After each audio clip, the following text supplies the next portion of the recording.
Hey.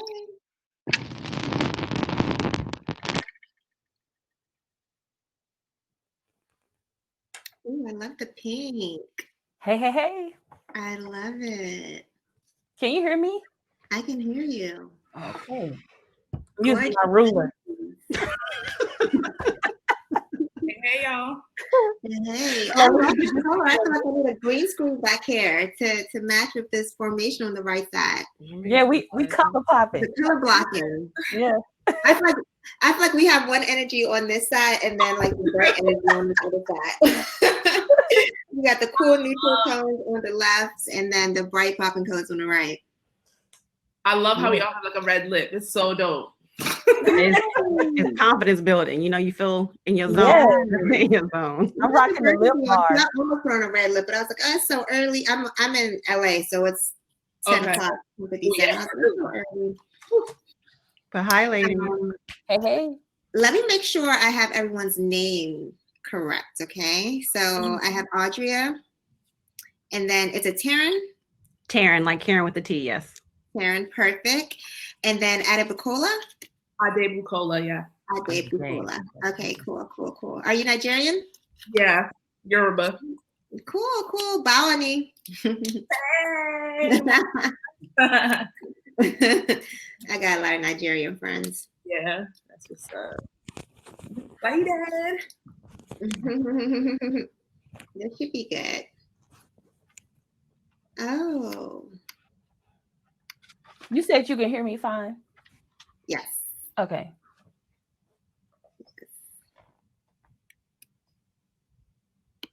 Okay.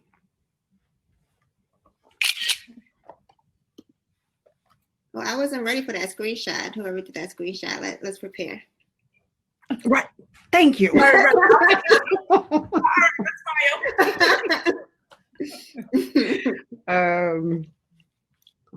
it. I know I'm ready.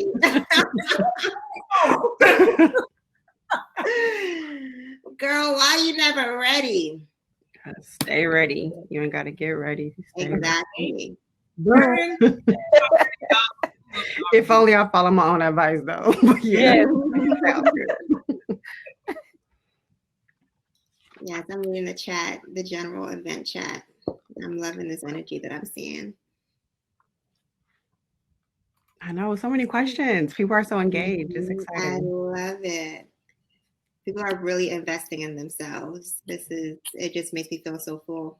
And you've done a great job. I saw session 1. So oh, thank you. Yeah, it was lit. Oh my gosh. It was so much being shared. And all fundamental principles that we all follow and should know. So yeah. All right. We have some activity in the session chat. Kaylee said, hey y'all, I'm looking forward to this session. Hey. Hi, Kaylee. What's going on? What's cracking? I'm so excited. Can't wait to get this session started. Good. All right, so I hope a few people are rolling in. Hi, everyone. So excited for greatness. Me too, Mariah. The bar. Greatness. Let's go. Hey, ladies.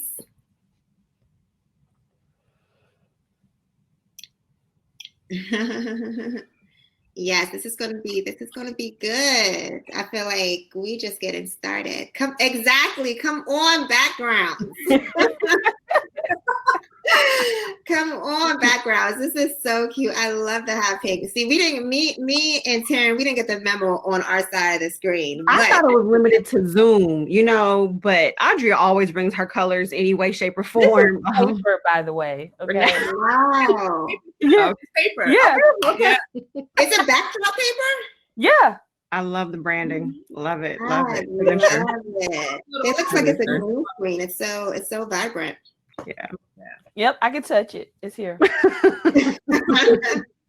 My hair, you would know if it was green screen. My hair would be floating. Oh, wobbly. Absolutely love it. Absolutely love it. Tasha says the cute lifestyle is on the left, and then the bright colors are on the right. Vibrant things. All right, people are still rolling in. Yes, so excited. Me too, Andrea. If you're new and you didn't let us know where you're from earlier, let us know where you're from. Let us know where you're popping in from. Hi, Catherine. Oh, we got some people here. Oh, hey, y'all. Yes. People are rolling in. Let's just give a couple moments. All right, we got Phoenix, Arizona. Phoenix is so steamy. New York City, baby. Boston, Michigan, Baltimore. Hey, Baltimore. I'm from PG County. Why are you saying? When you're from PG, you guys, hey, Baltimore. There's a lot of people from New York in here. Philly, Toronto, Gary, Indiana. True. That's where Michael Jackson's from. Philly, Toronto, North Carolina, Charlotte, Nashville, Boston, Montreal, Richmond. Baltimore. Sorry, Raven. We're going to get it right. Baltimore. Yeah, Raven. Exactly. Baltimore. Who's from Gary? That's my hometown. Okay. Trini says she's from Los Angeles. Okay, I'm checking in from Los Angeles. I'm from the DMV area, but I live in LA. And I'm the reverse. I'm from LA, live in New York. Oh, cool. Chicago by way of Jackson, Mississippi. Okay, I remember you from the kickoff last night. Oh, thank you. I appreciate it. So kind. Brooklyn. All right, let's go ahead and get started. Black Girls in Media Digital Conference. We have our second session underway. The first session, Girls Just Want to Have Fun, was fire, okay? I was trying to mentally take notes and moderate at the same time, but I hope that you guys got all the gems, all the notes, and are financially prepared for that future and for 2020, okay? I see some comments. Yes, I'm excited. Yes. All right. So next up on this panel, we have the marketing your brand for success. Okay. So I have three lovely ladies that I'm going to allow to introduce themselves to just let us know a little bit more about where they stand in the marketing and branding space, because I know they're going to drop a lot of gems for us tonight. Well, today, excuse me. So my name is Audrey. So my name is Audria Richmond. I'm a marketing and launch strategist. I work directly with my clients to show them how to distinguish themselves in the marketplace so they won't be out here looking like a clone with everybody. So my whole brain is all about being uncloned, being different, infusing creativity, and showing you how to attract clients on demand. So, yeah. Okay. Hey, everybody. I'm Adebukola. I'm from Boston, Massachusetts, and I am a digital media consultant with my own consulting brand called BDY Consult. I fundamentally believe that everybody don't got Coca-Cola money, right? We all don't have millions of dollars to go into. So I started my business to really support locals, organizations, and small businesses to really get out into the digital space and the market. So there's I think 60% of businesses in America that are not even online yet. And I get that doubled by 2022. So that's my mission. Yes, love it. Okay, Tren. I almost said amen, but I was like, that's not the right time for that. But hi, everyone. My name is Teyren Brown, and I am what Tara called, I think, a dualpreneur. So I lead digital strategy for the Johnson & Johnson brand. And am a brand strategist, have been doing brand strategy for over 15 years, and also have my own coaching and consulting firm in which I work with women of color, specifically to help them to know their niche and really master their message so that they can stand out and attract the right clients that will allow them to make the impact that they've been called to make. Yes, yes, yes. All right, perfect. I think that is a great segue into the first question. How does someone actually go about creating a branding strategy for themselves? So say, for instance, you are just getting started, you just created whatever branding you may want. How do you go ahead and get started with actually having a strategy attached to that? So say that the first thing is figuring out what you want to be known for. That is first and foremost, right? Like, what do you want to be known for? What do you want to build your brand around? What do you stand for? And then you dig a little deeper to figure out who do you stand for, right? So who are you talking to? As Audrey mentioned, what is your point of difference? But first and foremost, it really is digging into what do you want to be known for? What do you want to build a reputation around? What value are you bringing? Who's your audience and who are you bringing it to? And then really getting into the brand essence and your soul, which we can talk a little bit more about, but like, what are your values? What do you stand for? What do you believe in? So first and foremost, it's just like, what are you about? Who are you talking to? Yeah. And what do you want to be known for, though? I would add that it's very clear to have your mission. I think for so long, I knew what I wanted to be known for, but it wasn't until I added a mission to my brand that people had something to hold the torch with. They had something to rally behind. I was like, oh, I want to be known as a marketing girl, but like, okay, so like, that's cool and all, but it's like, okay, why should I follow you? What makes you so different? And so I wanted to make sure that people had a mission. I mean, I had a vision for why I wanted people to follow me and why I wanted people to be a part of my brand. So I think when you have a strong mission and you share that with your community, it makes it a lot easier for them to know, okay, I know what you do, but what are you for? What do you stand for? Like you said. Yeah. Something that Teyren said that really touched me is when she talked about story. And I think it's so important that as you're building a brand or thinking about a brand, before you get to the strategy, you actually have to write the story. So I'm sure, Black girls in media, we all have probably heard this before about story, but no, actually write a story. Who's the hero? Who's the protagonist? Who's the antagonist? What's the inciting event? Like, write the story out like you would a movie or a book, and really showing people like the timeline of where you're going with your brand so they can grow with you. All brands grow and change, but it's that story that stays in place that allows them to stand the test of time, especially now that we're in COVID-19, things are changing up. Some people's brands are standing the test of time, and we're seeing that. I think before you go into strategy, it's all about building that actual story, like actually writing it out.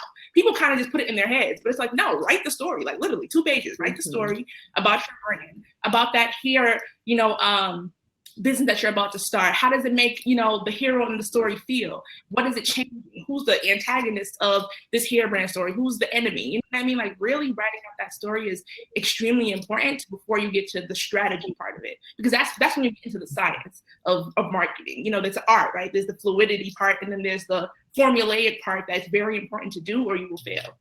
Okay. So when you are understanding what your mission is, what your values are, as well as writing your story, how important is it to be visible on different digital platforms? And is there such thing as being too visible? Can you oversaturate yourself on these platforms? I think when you look at national brands, they're everywhere, but obviously they started within their vicinity or wherever they are, right? But we are in an age of social media, and I think a lot of people feel pressured to be everywhere, including myself at some point. And I was like, oh, I'm gonna be on Pinterest, I'm gonna be on this platform, I'm gonna be on this platform. And I realized that majority of my audience is on Instagram and Facebook. I use LinkedIn as, my pro platform for when I wanna connect and collaborate with brands or do sponsorships. But if we're talking about B2C, business to consumer, or B2B, when we talk about small businesses, they're on Facebook and Instagram chilling. I think a lot of those people kind of found out about this event through those channels. And so when we talk about being in multiple places, I do feel like you should be probably no more than 3 places. I think over that is kind of overkill. I know some people advocate for just focusing on one brand, but I noticed that I have some people who like Facebook more than they like Instagram, or they might like Instagram more than they like Facebook. I noticed that I have a younger demographic on Instagram than I do Facebook. I get a lot of older clients from Facebook because, they kind of grew up with the platform. And then Instagram is like really flashy. Look at me, look at my feed. I'm pretty, I'm cute, And so I think it also determines who your audience is on where you should spend the majority of your time at. Everything is determined by your audience. Literally everything, right? I don't care if you love Instagram. I don't care if you love YouTube. I don't care what you love. If your audience isn't there, it's not working for you, right? So essentially everything is really rooted in the insights that you have about who your ideal client is. But I will say that in response to your question about like, do you need to be visible? If you don't have visibility, you don't have awareness, and without awareness, you don't have a brand, right? So it is really essential, but you do not absolutely have to be anywhere and everywhere. Really find those places in which you are most comfortable, like really align your marketing strategy to your core strengths, right? So if you're more audio, video, et cetera, written form, whatever works best for you and your strengths, and best for you to connect with your ideal client and your audience. But you do have to maintain some level of visibility, because in the absence of that, you don't have a brand. They don't know who you are. Mm-hmm. Exactly. I think my rule of thumb is to be everywhere your customers are and take up as much digital real estate as you can. So even if you, and this is not to say that you should be on every platform, going hard on every platform. You should absolutely be where your customers are, but get that Pinterest page, get that LinkedIn, get those pages for your brand so that nobody else takes it before you do. So at least register for Twitter, register for all these platforms so you have that digital real estate and nobody will take your website or, will take your brand and then use it for negative things. So you definitely want to take up all the digital real estate as you can. And I think that, try to be active on them as much as you can, even if you're just posting once a week, like your LinkedIn profile, whatever the case may be, like just keep it up to date, because one thing I've learned about Black businesses and working with small businesses, most of them are targeting Black people. And what we know about Black people and consumerism is that we're on all platforms, linear or non-linear. So definitely make sure that you're taking up as much space as you can, but focus where your customers are. So if your customers on Instagram, you shouldn't be tweeting away unless you're literally screenshotting that tweet on Instagram. That's a good point. All right, Raven Williams asks, how do you find out where your audience is? You ask them. So okay, you got to talk to them, right? So everybody's like, I don't know where they are. I don't know what to say to them. I don't know what they're looking for. I don't know what content to create. You ask them. And so I understand that if you're in the earlier stages, you don't necessarily know who your audience is. And so you don't even know who to go to ask. So I can understand that that's an ongoing challenge. Oftentimes what I found is that if you are providing a service and if you are someone who is leveraging expertise, like the woman that I work with, right? They're monetizing their expertise. Oftentimes your audience is a former version of yourself. So, really nailing in and dialing into who your ideal client is. And once you can identify who that person is, both the demographics and the psychographics, what their objections are, what their needs are, et cetera, ask them where they're hanging out. Where do you, consume information? Where do you engage, et cetera, right? So talk to them as much as you can and then look at the competitive set and see how they're engaging and where they're able to connect with their clients. I was going to say wherever you get paid at. That's probably not the best answer, but I have found that I like when I do marketing campaigns, I test. I put things on Instagram, I put things on Facebook, and wherever I'm generating revenue, that kind of give me an indication of where my audience is, in addition to what I may think. But at the end of the day, back when you look at the back end of your numbers, it's like, man, I'm getting so much traffic from Instagram. I probably should amp that up a little bit, because I'm not gonna lie, I was that person that was like, I get on Instagram when I need to. But when I really began to be intentional, and that's another thing, when you do decide on which platform you're gonna get on, you want to be extremely intentional, because once you become more intentional, you're utilizing all of the features, you're using it more frequently. I noticed recently when I started posting more on Instagram, I'm getting more engagement, more followers, more sales. And so I think just, you got to put me, I'm all about testing. You don't know until you put it out there, because I have asked people and they be like, I'm over here. And I'll be like, okay, cool. I'm gonna market over here, and it's crickets. But then I think, it's all about also just testing, putting in multiple places and see where people respond.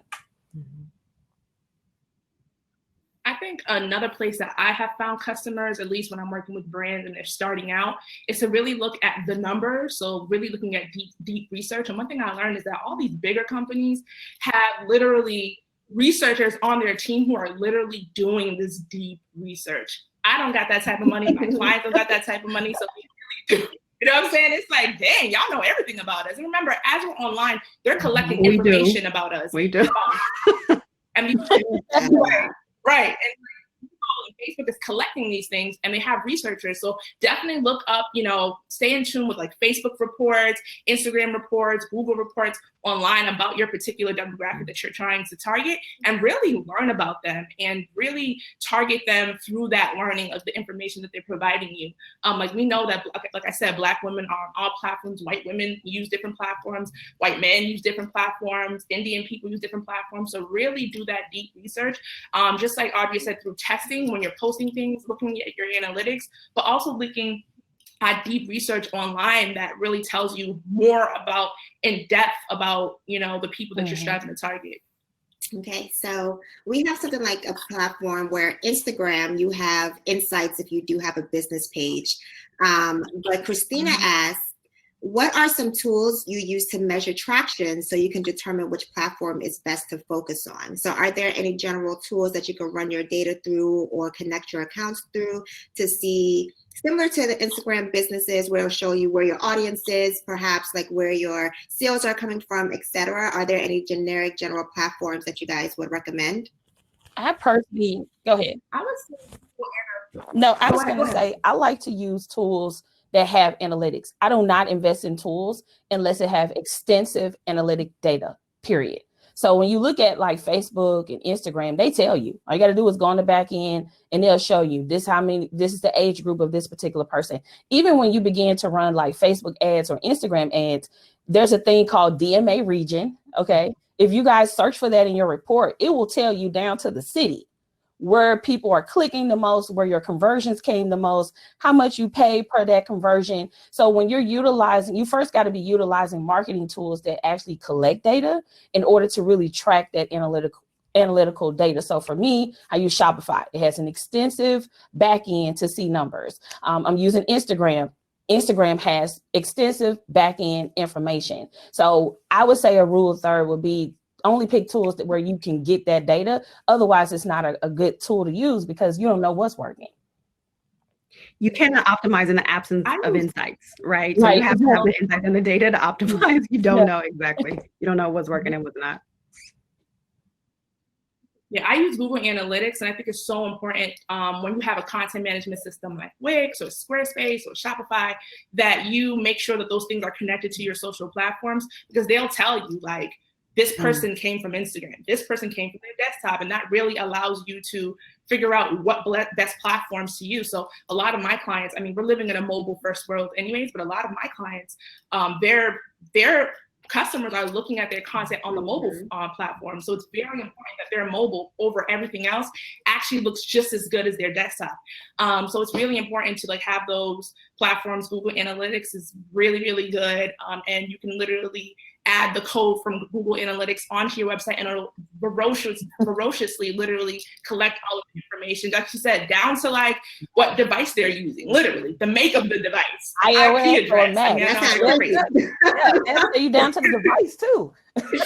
It's crazy. One critical thing that I will add is like, you need to be clear on what your KPIs are and what you're actually aiming to achieve, right? So data for the sake of data ain't gonna do a daggone thing for you unless you know, like, are you trying to drive engagement? Are you trying to drive conversion? You know, like you need to be super clear on what your key performance indicators are, like what your objective is as you execute a marketing campaign or any, you know, key marketing initiatives. You need to first know what are you aiming to achieve and then make sure that you have the insights to give you answers to like what's working and what's not, but make sure that you understand what your goals are, what you are aiming to do.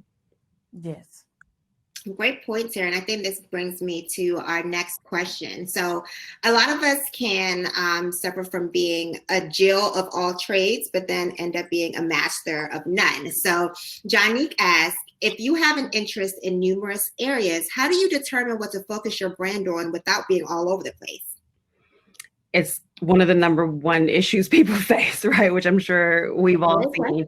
Multi-passionate entrepreneurs, and you know, we all have a ton of different gifts, a ton of different passion areas. I would say, you know, it's really honing in on like what your core strengths are. So I know you may be brilliant at a bunch of different things, right? But like, what is your core strength? And not only what are you best at, but like what lights you up? Like for me, it's really important that you align your brand and your business with what you truly love to do and what you truly feel called to do, right? So while you may have interests and passions in a bunch of different places, chances are if you're honest with yourself and you really sit with yourself and you dig deep to ask yourself, like, what really matters to me? What do I really feel like I am purposely, you know, purpose fit created to actually do?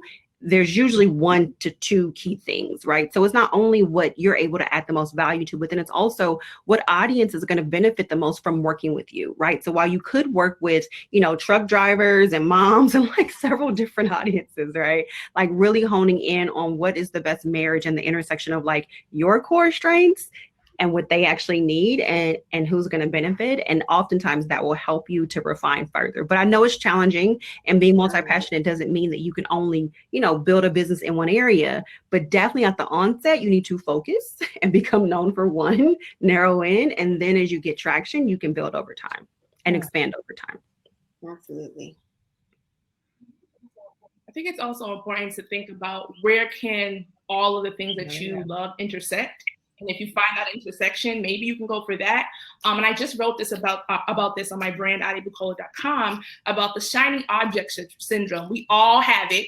And actually, if you have SOS, you're probably really smart. And we have all these bright ideas, and we're always like pursuing them. But then we give up because another thing has caught our attention. And then we give that up because another thing has caught our attention. And then we end up getting nothing done. So it's a really, really big problem in the creative community, in the business community, in the entrepreneur community. And I think it's really important to really find that one thing that you will see to the end, right? You have all these ideas. What is that one or two things that it's just like, no, I really love this. And you really try to pursue that, because shiny object syndrome will literally have you lost and confused. There are so many brilliant people walking the streets and haven't started on what they should be doing and bringing it out to the world that we probably need, because they can't focus on one thing because they have so many interests. So that's one of the biggest problems that I'm seeing, and it's hard to get through. I'm probably the oddbot.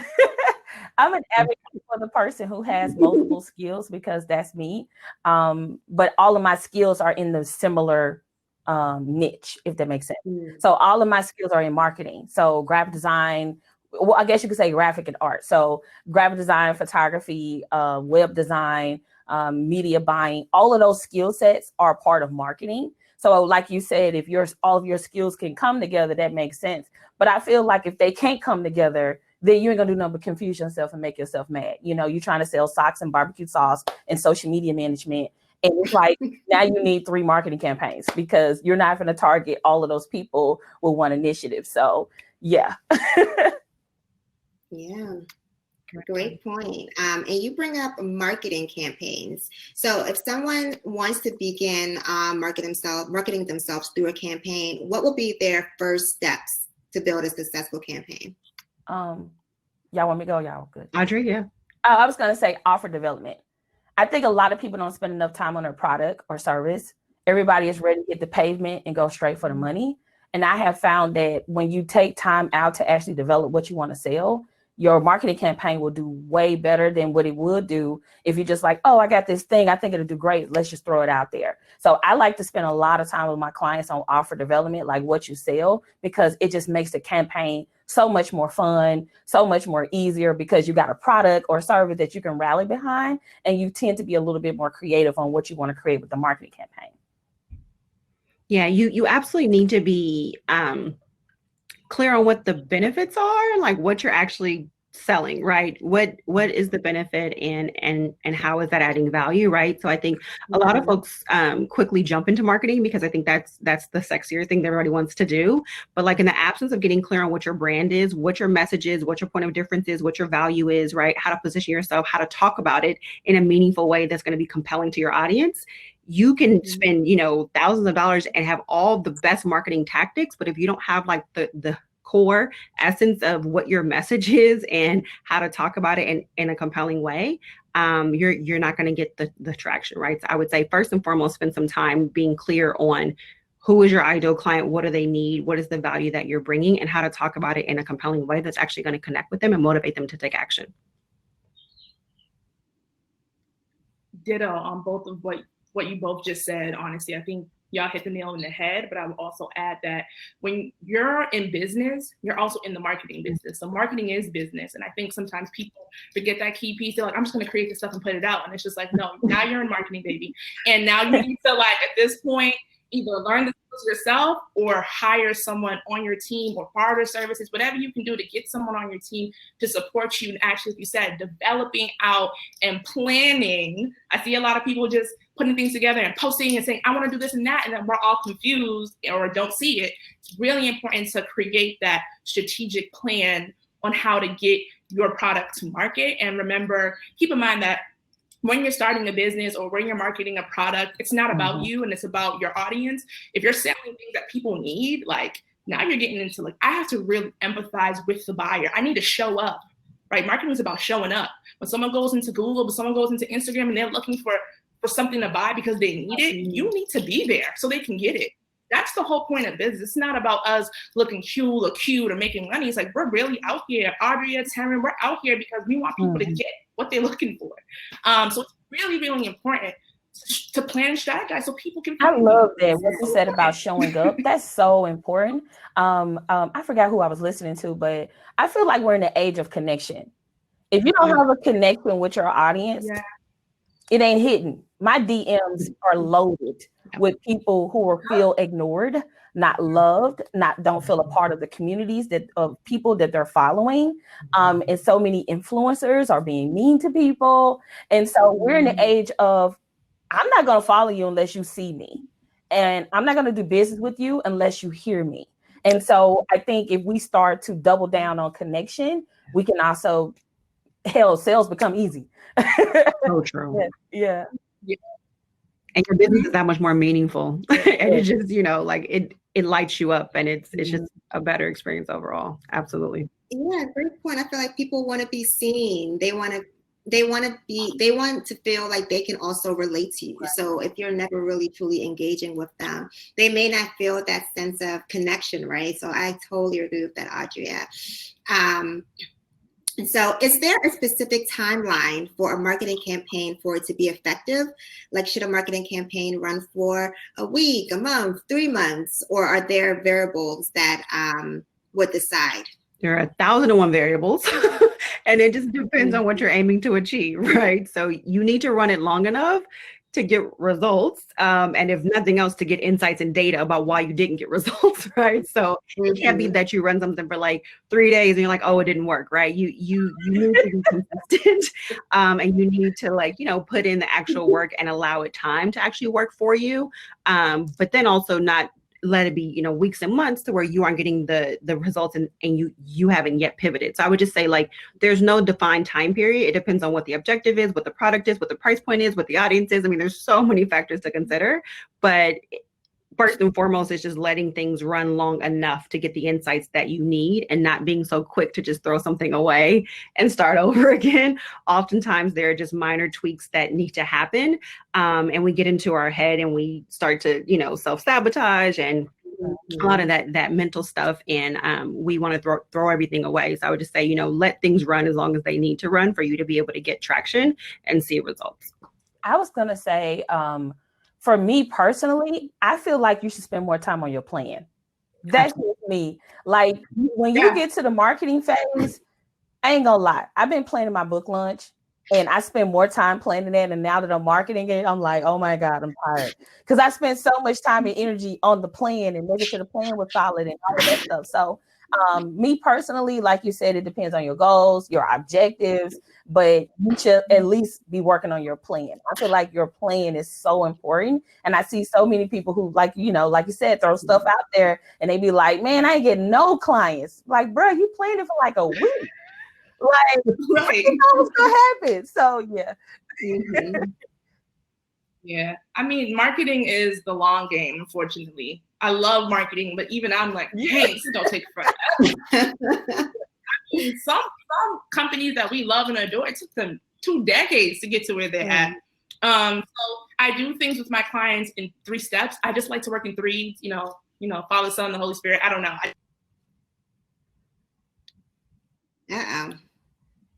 Come on, Father, Son, and Holy Spirit. Know, get right back together. Let me tap her with this room.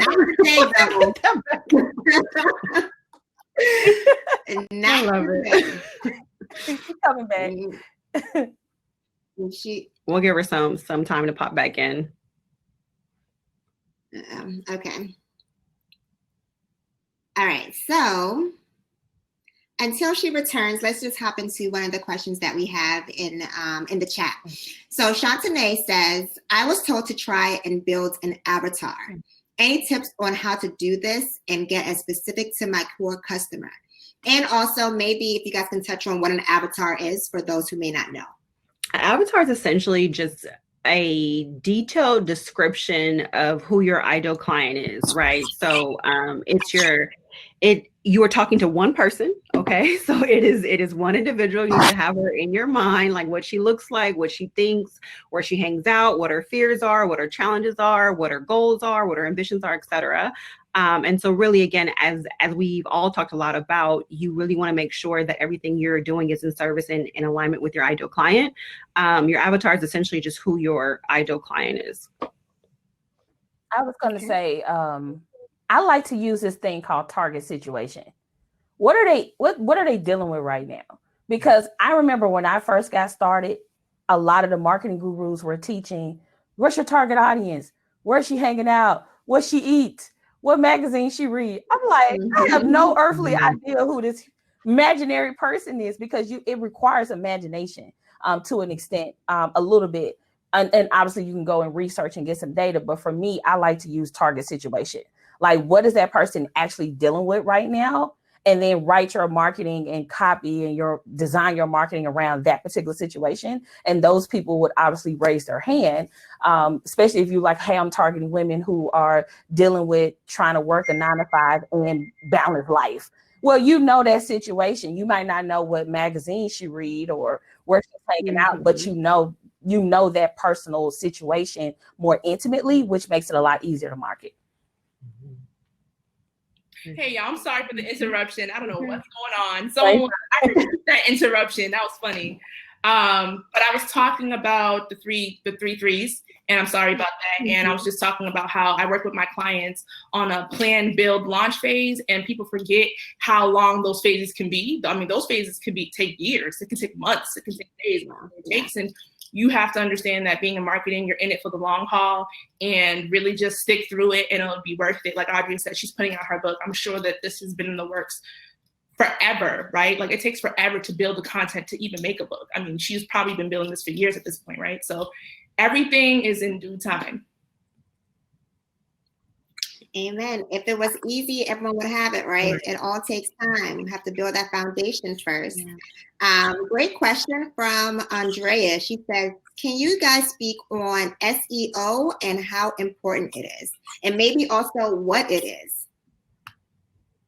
Oh, Lord. I can tell you what it is, and mine is not fully optimized. So I'm gonna let the experts who are optimizing theirs, search engine optimization, it is critical as far as being found.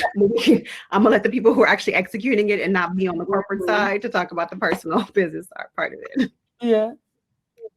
So for me, I use SEO and for all of my clients. I think it's highly important because we're in a world where if you're looking for something, what do? Google it.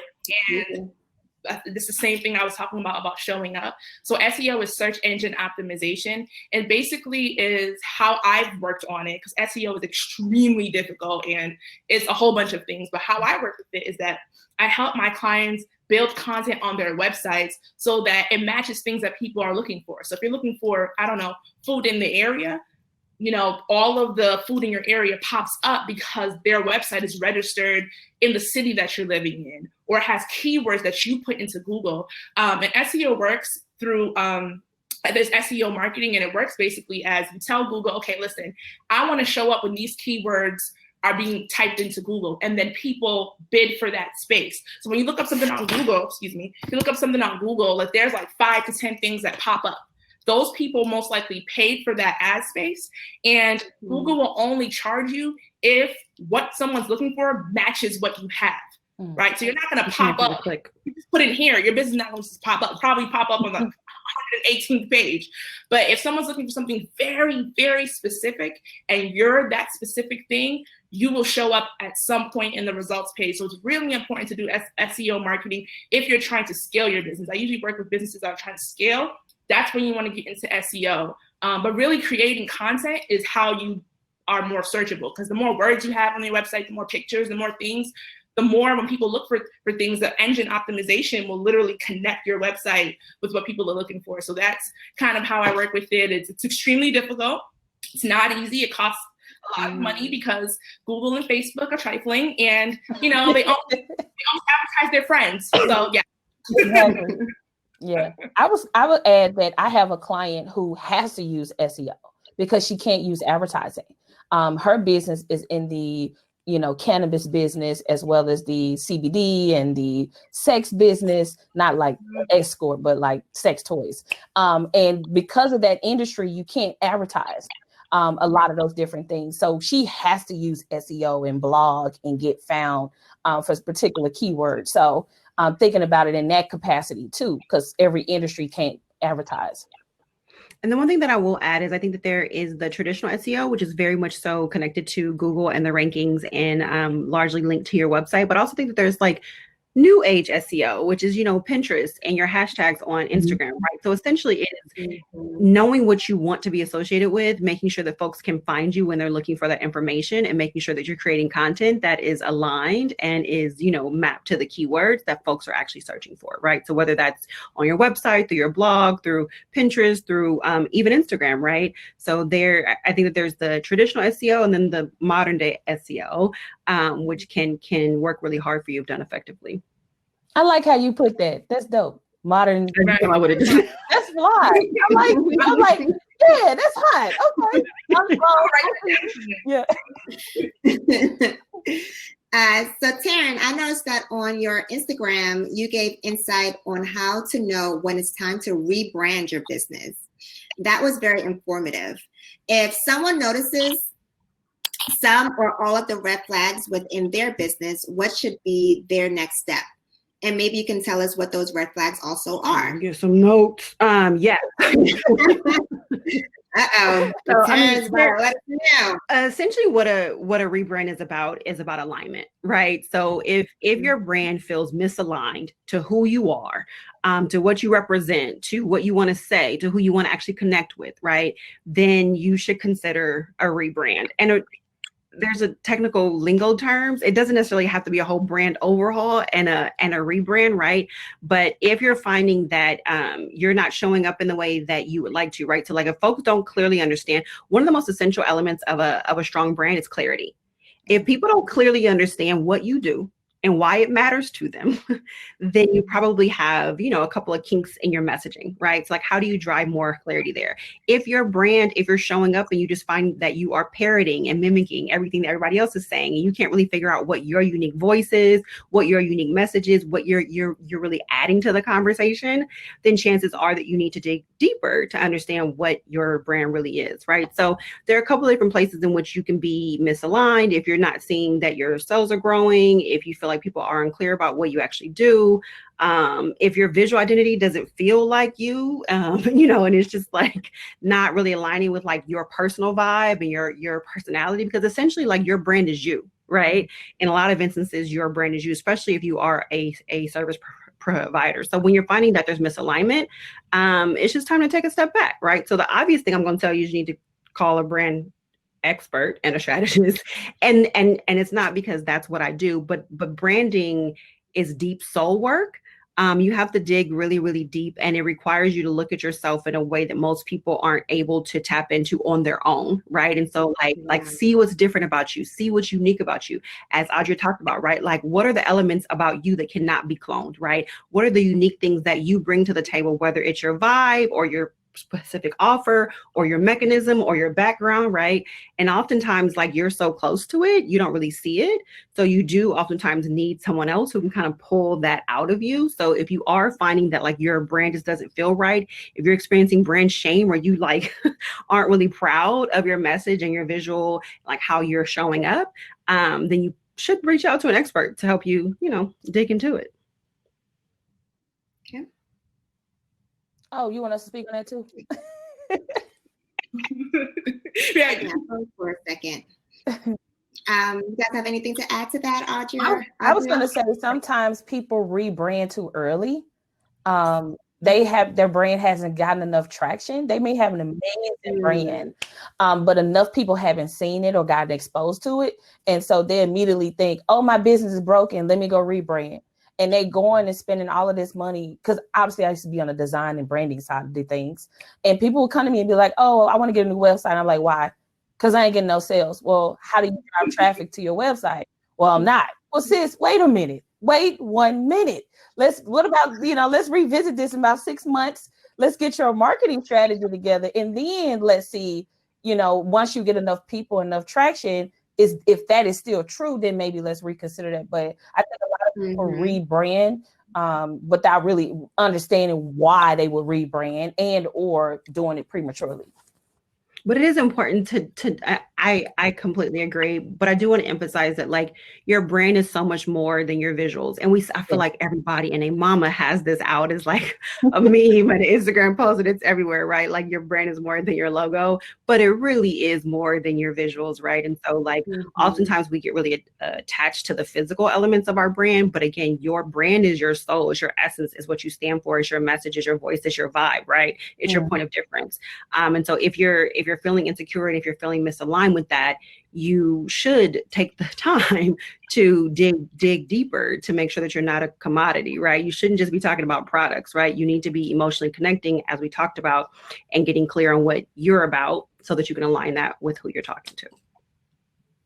I agree with Audrey. Like if it gets to a point where you're really unsure and you're like just your head's in the clouds, it's time to bring somebody in, because you tried to do it yourself the first time. It didn't work out. So maybe this is the time to really tap on people's shoulders, because I feel like people put so much stress on themselves trying to figure it out when you could have just asked somebody. I mean, I do free consultations. Audrey is here. Teyren's here. There's a whole organization called Black Girls in Media. Like, come on, y'all. Like, take the help, take the support, because we're all trying to figure it out, even within our own brand. So definitely tap the shoulder of somebody that's is an expert, subject matter expert into what you're doing. I love it. Yes, taking advantage of those resources available are definitely necessary. Now, when it comes to rebranding, do you typically have to delete everything and start from scratch? Like, are you just back at the drawing board usually? $1 million question. You guys want to come first? I think it depends. I think it depends because some people like to see growth.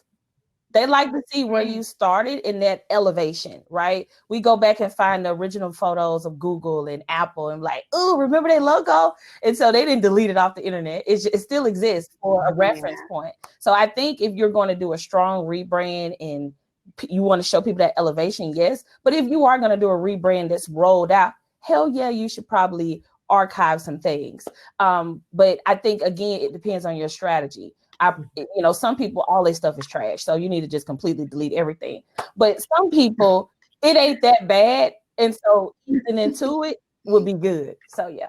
I just spot on. I think that one of the main things that I would say is if you holding on to the old is going to drive confusion, because again, the core thing you want to be is clear, right? You want to drive clarity, right? So if you used to be talking about like fruitcakes and now you're talking about like graphic design, you need to delete that, right? But if it is something that you can speak to, that speaks to your evolution and your journey and your brand story, right? And like people can connect to how you're elevating, to how you're evolving, and that's a part of your actual brand, hold on to that, right? But never do it at the risk of confusing. Like, what is she about? Do I come to her for fruitcakes or do I come to her for graphic design? Like, you want to make sure that it's clear. Mm-hmm. I'm the crazy lady that'd be like, delete it all. Let's start over. On this one. Crazy one. But no, seriously, like you really have to make sure that there's no confusion. Of course, there are some people in some cases that don't need to start over. They just need to elevate. And there's some people that it's just like, we need to start from scratch, delete everything. And just because you're deleting everything doesn't mean that you can't use it later to tell your story. So you shouldn't ever delete anything like off your page maybe, but archive it or save it. A lot of people create evergreen content that like lasts forever and you can post at any time. So you definitely do not want to completely delete your drives of all of the content you made before, because you could probably use that in your new phase, in your new brand, in your new world.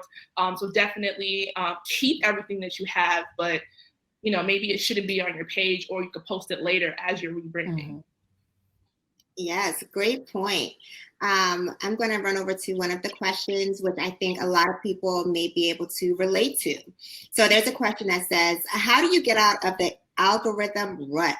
I feel like I've been stuck in the same place for a while now, even when I'm paying for ads. Okay. That algorithm. I feel like creativity is the key. I know that sounds super generic, but I have found that a lot of people who've been able to break through the algorithm noise are the people who are creating unique content that we're not used to seeing. Everybody is so used to seeing a quote or so used to seeing a pretty picture. But I think it kind of goes back to what I said earlier, connecting. I noticed that when I started bringing people more behind the scenes, doing more personal connection type of content, my engagement increased. Also, a huge change that I did, I don't remember which one of y'all said this, but I actually started making my Instagram client facing instead of Audrey facing. At first, it was like all about me, my wins, what I'm doing. I'm hanging out with clients, blah, blah, blah. And then it turned in more so like I tell people, treat your Instagram like a museum. If I'm coming to your museum to learn about whatever topic you say you do, I should be, each particular post should feel like a picture hung up in a museum where it has a history, a thought, a story, a meaning, a reasoning, and things like that. And that kind of content actually has been like, you'll be able to see the engagement difference. If you go and look at my page, you'll be able to say, okay, come through. It wasn't always that way. So I think, again, it's because I guess you could say, connecting more. Not that I haven't been connected in the past, but I'm doing it even more on a deeper level. I'm saying, send me the DMs, send me the messages, ask me the questions, because that's what people need right now. And building upon what Audrey said, like, I have found with a lot of people who are not getting the engagement that they want, that they are more so focusing on taking, like, how do I get people to interact with my stuff versus you actually going out and you pouring into others and you interacting and you commenting and you liking and you sending DMs, right? It is essentially social media. And for me, that was a huge shift. Was once I was less about me and my behavior, not even in only how I talked about my brand and myself, but in my behavior. When I was sewing into others and supporting others and encouraging others and commenting and adding value in that way, then I saw a significant spike in that, right? So like, it's make sure that you are, and I know it's so time consuming, I know, but you can be strategic about it and intentional about it, right? But you do need to be giving what you're asking for from others. Mm-hmm. I think it's important to have kind of what Audrey said, an element of surprise, and an element that will allow people to stop scrolling and be like, hold up. Like when I first saw Audrey gave me that hold the hell up, slap your mama, like whoa. Like I had that when I learned about Audrey, like that. That's what you want to do. Add an element of surprise. You see, okay, what am I doing? What is everybody doing? How can I add an element of surprise? And actually, psychology teaches us that element of surprise makes people excited. It gives them joy. It makes them feel good. Like there's something in your brain that happens. And that's why if you're not into psychology, you probably should be, because that's marketing and psychology are like this. You really want to learn about how people's brains work, and you want to meet them at that place. And that's how you get them. That's how you beat the algorithm, personally, for me. I also think you have to test new things and try new things. Like if you're so affixed to what the analytics are telling you, you're just going to keep going to that vicious cycle. So perhaps getting out of the, okay, all of my followers like most of my stuff at 2 p.m. on Thursday. Like maybe if you, again, things are art and science, you know what I mean? So definitely be formulaic when you can. But when you can, give yourself some room to breathe. Have some fluidity, like post, at a different time than what Instagram is telling you to post at. Because at the end of the day, you don't own Instagram, but you own your brand, and you know your clients, you know your followers, you know the people that you're connecting with. So kind of meet them where they're at, post at different times, see what works. It's called, in marketing, we call it, and Audrey already mentioned this, A/B testing, right? We test one day what one thing is going to look like. We test it with another group or another, through email marketing or whatever. We test it with different segments of our audience and see what works and what doesn't work. So it really is about testing. Again, marketing is for the long haul. So really take your time and not rush through this, because again, we're all dealing with this. It doesn't matter how much expertise you have. Marketing is difficult, and it's hard to reach and get people when everybody's online. It's hard to get people. I would also go to what Audrey said. Is just like, look outside of your immediate industry, right? So as you're looking to be disruptive, as you're looking to bring different ways to present the same information that every freaking body is saying, right? How can you put your unique spin on it, your unique approach on it, and look outside of your immediate competitors to see how are other people, creating content and engaging, like shake things up by going beyond your immediate circle. Yes, because I get a lot of ideas from Nike. And I'm not even a shoe company. And I think, to piggyback off what you were saying, I think the biggest issue that we see is that people are not, again, connecting. like you said, they're looking at the numbers, and like you said, oh, I'm supposed to post that too. You're not being human. Be human in your brand for a month, and let's see what happens. It'll be a game changer. Yeah. So true. Yeah, very true. And so if someone is now ready to bring on a brand marketer, they are prepared to bring in a professional and they want to now invest in their brand, how does the fee structure in hiring someone like that work? Oh, it varies. It varies across the board. Yeah. I don't know if you guys want to speak about your unique structures, but I think that it's there are some structures in which it's done for you, right? So you have like the done for you service where like you can go to a marketing strategist, a brand strategist, and they will create the entire plan for you, right? The entire brand plan, the marketing plan. And it's done for you. Then there are other structures in which it's done with you, right? So like that's more so coaching versus the consulting piece. But either way, you were likely paying for the output of the plan, of the product, of the, whatever it is. But honestly, there's so many different business models. But I would say essentially you want to be clear on, do you want to just, as we keep talking about, like focusing on your core area of expertise, right? So if you're not a marketer, if you aren't a brand strategist, right? Like how do you stay true to your unique zone of genius and allow the experts to do what they do? So if you want to do a done for you and you just want to, work with a consultant to get it all done for you, you absolutely can. That's more expeditious. But if you want to be along for the journey and want to learn some of the core tenets of marketing, some of the core tenets of branding, then coaching may be the better approach for you. Mm-hmm.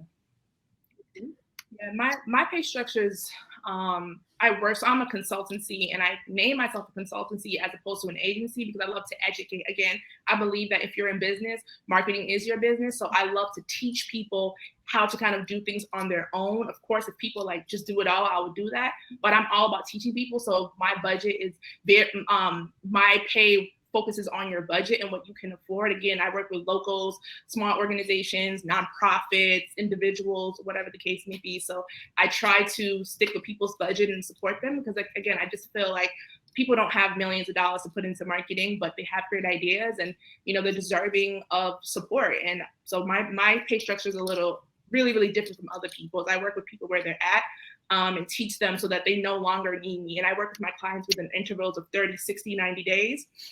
To give them time to actually see their campaign into fruition. And, I kind of let them go off on their own and will coach them moving forward. But again, some people work with me long-term if necessary. So for me personally, I don't have a fee structure as it relates to like a price list. Because people ask me all the time, what's your price list? The only thing that's a set price are the things I sell in my online shop. I feel like every business is different. They're all at different stages. They all have different budgets. And so I have to talk to you. I need to know about your business. Is there a market for your business? Are you willing to pay a little bit more money if you're in a saturated situation? Like there's so many variables. And I think that people just need to be open to talking to somebody. Like, I don't think you should just, work with somebody and they don't know nothing about you, your business, what you stand for, your budget, your industry. They don't know nothing. They just like, yeah, I do it for 500. You're like, all right.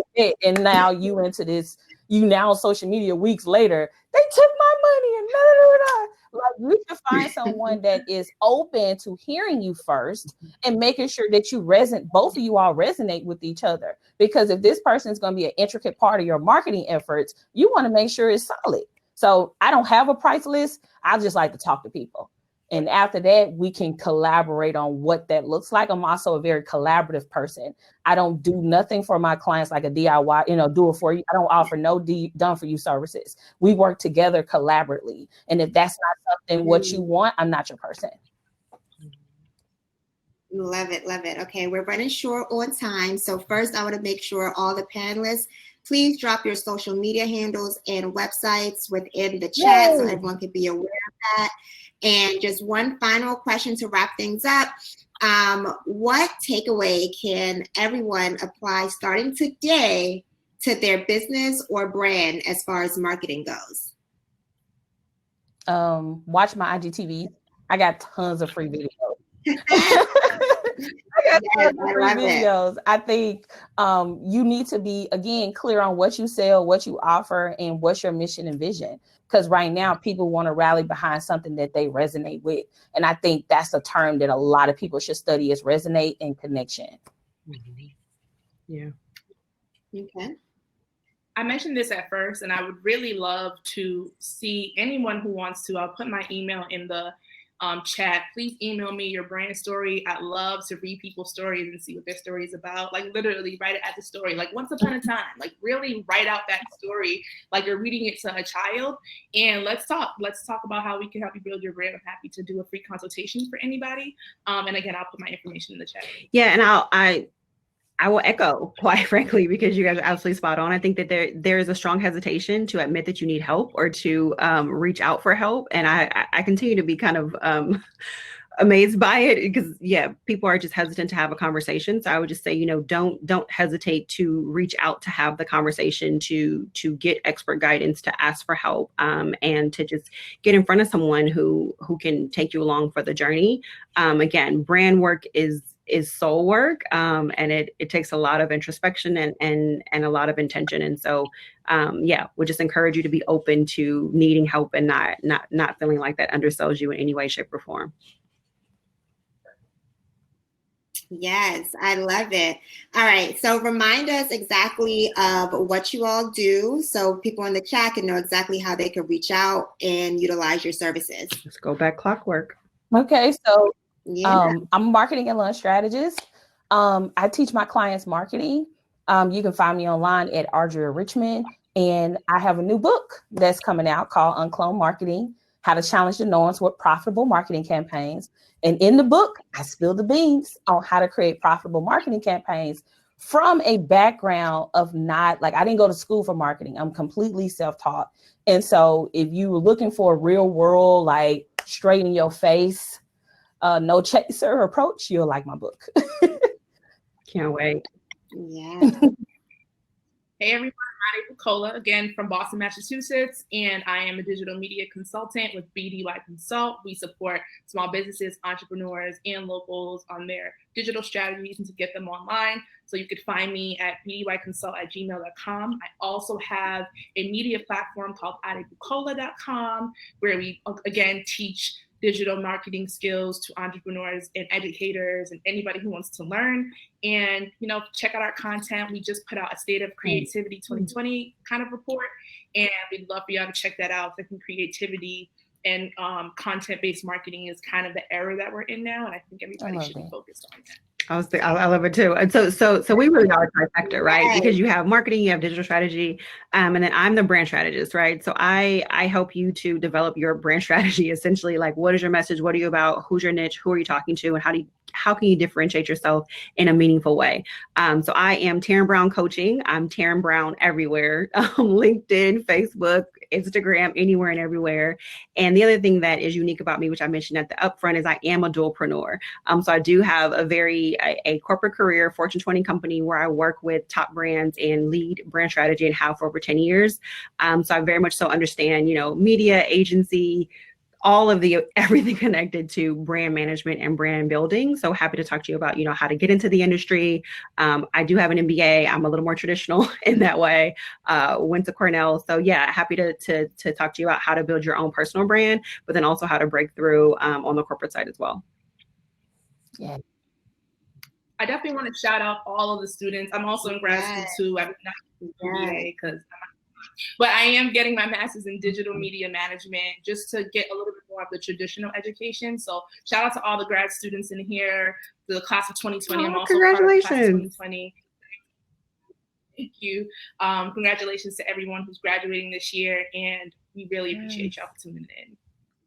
Yes.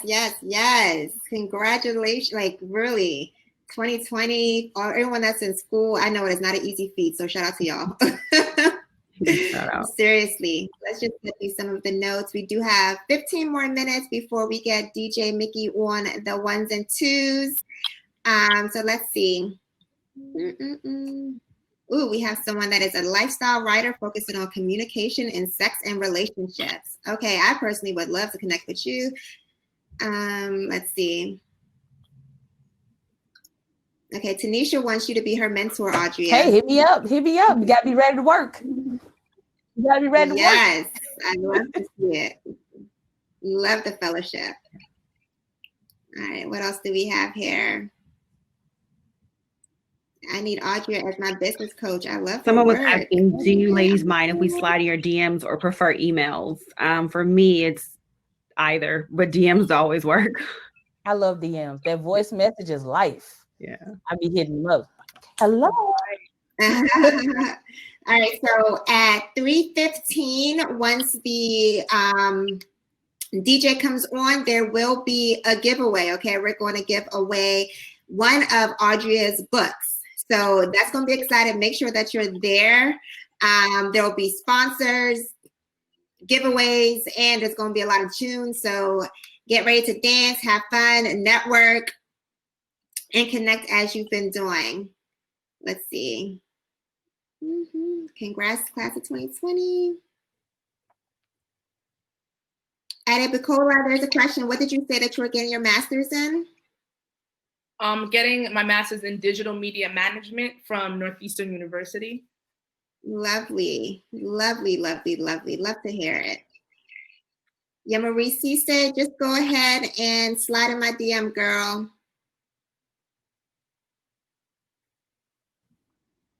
Ooh, what do you think that most people get wrong about marketing? Anyone want to take a stab at that? I was going to say so petty. I was like, everything. Be petty, Audrey. Be petty. Everything. I think, again, we're not being intentional. You're looking at the highest level person in your industry and you're anchoring your marketing to that person. So if a person jumped out a plane, you like, I'm going to jump out 2 planes. Like one up and what somebody else is doing is not a better marketing strategy. You have to know your audience. You have to know who you are targeting, who you want to work with. And honestly, out the gate, you need to know how you distinguish yourself. But that also requires you to know yourself and to trust yourself. And the reason that we follow and do what everybody else is doing, because we just don't trust ourselves. A lot of the times when we come up with ideas, we're calling all of our friends, hey girl, what you think? It doesn't matter. She's not even in business. Why are or you your target audience? So who cares? It's not your target. Exactly. So we have to get to a point where we trust ourselves. And honestly, not to be too woo-woo, but I feel like marketing is also some spiritual work. You got to know yourself. You got to know how confident you are. You got to be confident, because people do not buy from people who aren't confident. If you're like showing up live on videos and you like blah, your money gonna be blah. So you definitely got to get to a point where you know yourself and you trust yourself. Yes. I know that a lot of people do reach out for validation for people who probably should not be validating them. So that's a great point. You definitely want to make sure that when you're seeking advice, you're seeking it from people who are actually connected to who you're looking to actually talk to. I also think like marketing is like, people don't really understand what it actually is. And I love when I meet people, I'm happy to tell y'all. Like, I'm not trying to shade, put no shade on nobody or anything like that. We're all genuinely here because we want people to learn it for real. Right. Like, don't act like you know it.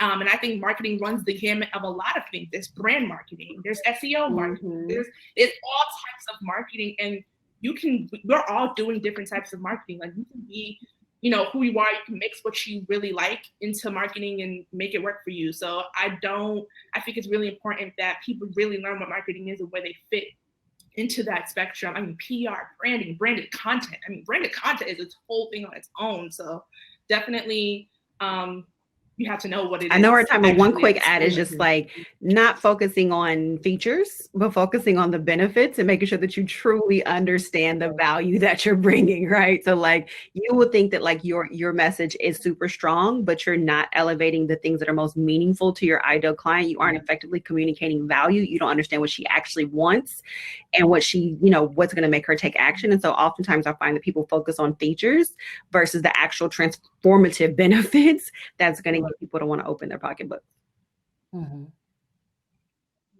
Yes.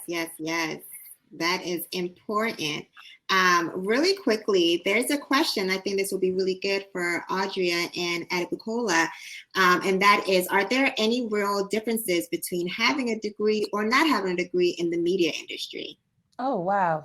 I mean, no.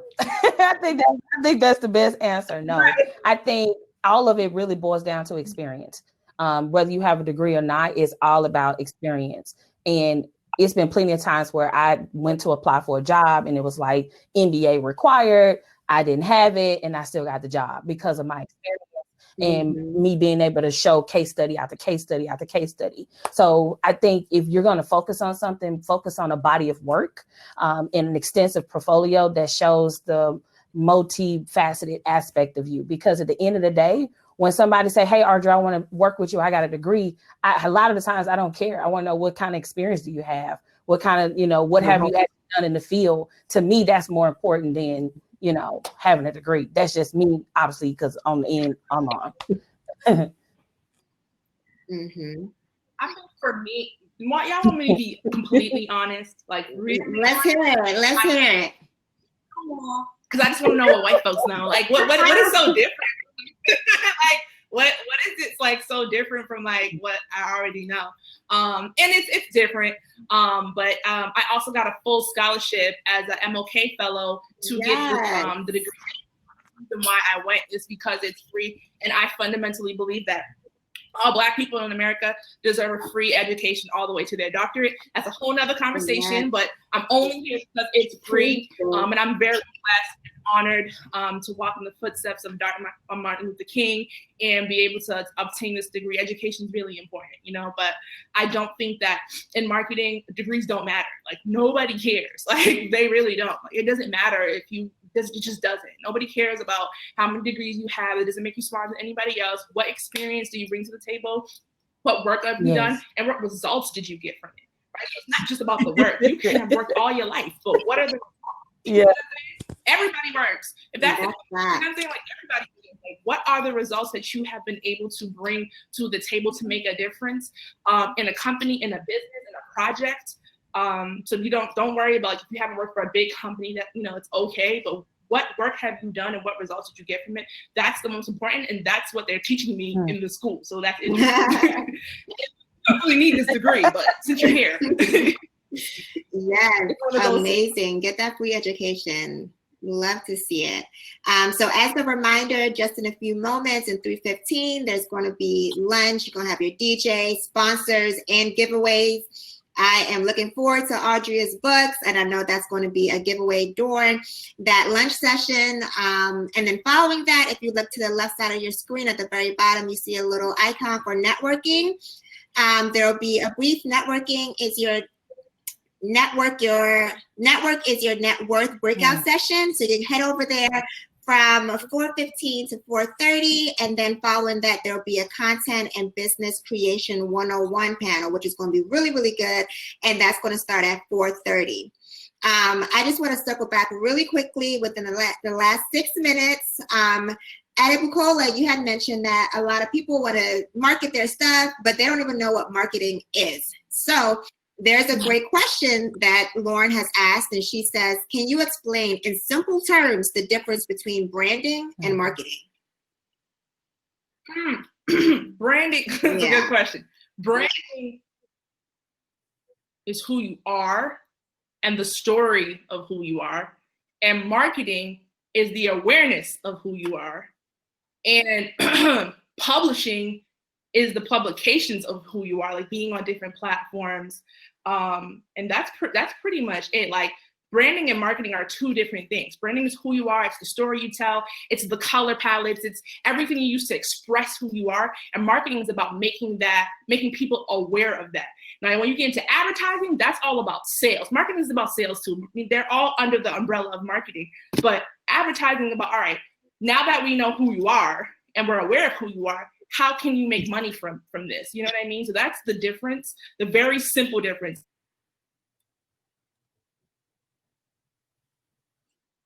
Oh, sis. Oh, sis. We were here. We were listening. Sorry, y'all hear? Okay, we're back. We got you. You're back. Or are you? Or are you? Come on, Wi-Fi. No Teddy Riley Wi-Fi, okay? Really, I am so tired of this Wi-Fi. Oh my God. I'm sorry. Did y'all hear me? Yeah. We heard majority We of can hear it. you now. Okay, good. Sorry about that. But I don't know if Teyren or Audrey want to hop in on that too. Like, that's just the most Spot basic. on. No, I love it. Like, Okay. I don't have nothing Yep. to say Spot about on. it. That's perfect. Yeah. Yes, Right. yes. Perfect.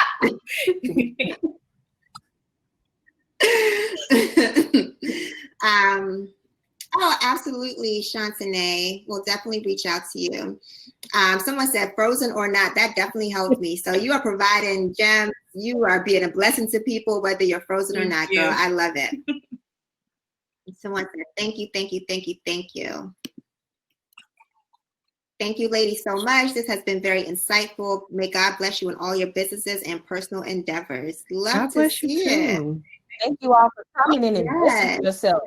Like you all actually invested in yourself. Like that alone puts you in a room on a whole nother level. So definitely take advantage of all of the features and benefits during this event. And also network with people, because these are people who are invested in themselves. This ain't no free thing. Okay. You paid to be here. So make sure you network with everybody who's here because they also are invested. Exactly. And once again, Audria and Adebukola, they both said reach out. They do some free consulting. So reach out, get to know them a little bit better, get a consultation, and perhaps move forward. Get your business coach. We already started with the first step of even being here, but let's apply some of these gems that they have provided for Ditto, us. you can reach out to me too. Yeah, slide into the DMs. Absolutely. Yes. Okay, great. Yes. Perfect. So we have a whole niche right here. Somebody said, I'm sliding in the DMs.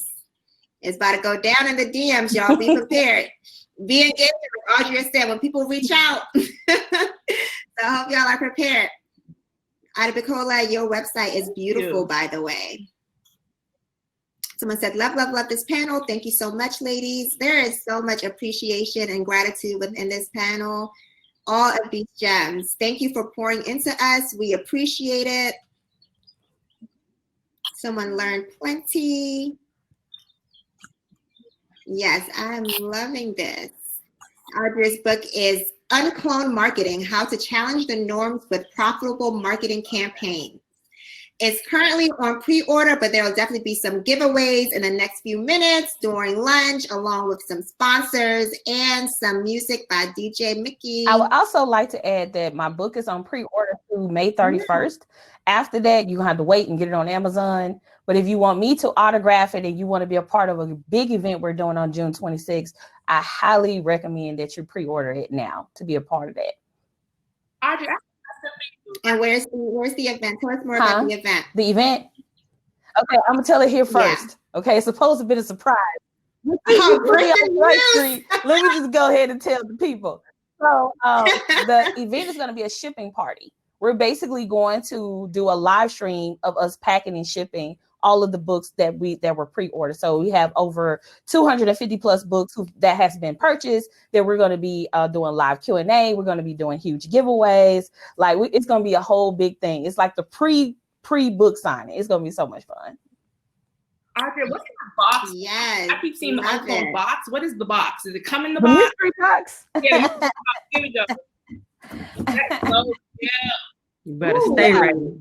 Okay, look, I had it right here. Okay. That's so cute. So the mystery box is a mystery. However, we only had 30 people who we only made it for 30 people. And the whole point behind the box was like, I wanted to roll my